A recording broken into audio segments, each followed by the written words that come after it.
That quick. That's fine.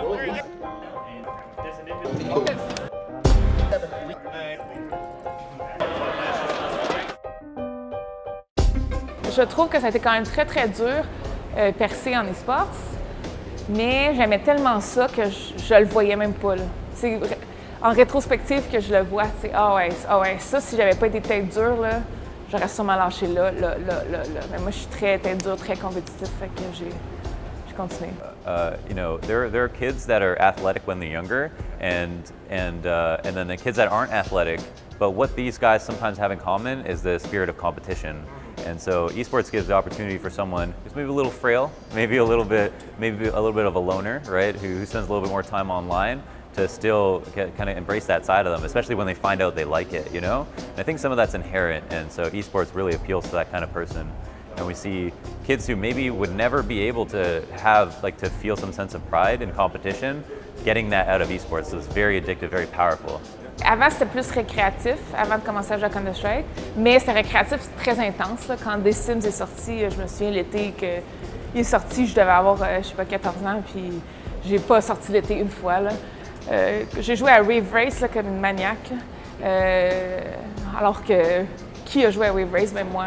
Puis j'ai joué à ça là, des centaines d'heures, en milliers d'heures.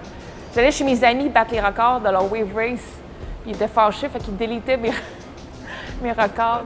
When you play esports, you're playing your esport pretty much all the time, right? You know, I have 6,000 hours in Counter-Strike since 2013, so I think I did the math, and it's like an entire year worth of game time.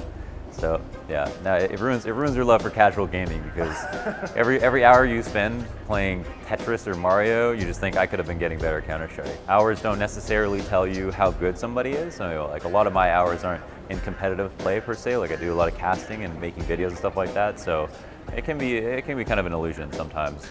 Yeah, but you can't. There's no pros out there with 900 hours. You know, you need to have at least 1,500 to 2,000 at very minimum, you know, and those are super special exceptions. Physiquement, je dois être en forme pour performer à haut niveau dans les tournois. Parce que ces tournois-là sont fatigants. Je suis assise sur une chaise pendant des heures. Si j'ai pas une bonne posture, si mon corps, mon dos, si j'ai pas une bonne flexibilité, puis à la fin de la journée, avoir un match et être extrêmement là mentalement, si le physique ne suit pas, je crache puis je suis pas capable de suivre. Donc moi, je trouve ça super important physiquement d'être en forme, surtout pour avoir une longue carrière. All the players, they take everything very seriously, and you know, practice regimens now are strict, right? You've got European teams agreeing to start practice now at 8 a.m. until 5, when everybody used to just play at night, like that's when you played games. But now that it's more of a job, people are starting at job hours, right? And they don't want to start with 5 after they're very tired. People are starting to eat healthier. All teams have like a life coach and then a health coach. So all these players are going to the gym. A lot of these players are getting in really good shape. And it's good for them as their brand too, to look good. I mean, 3 years ago, no one was making any money, right? So the field has changed dramatically since then. Everybody's getting paid extremely well. There's so much more viewership. Big sponsors are coming in. We have basketball teams picking up teams. 3 basketball teams picked up 3 Counter-Strike teams in the last 6 months.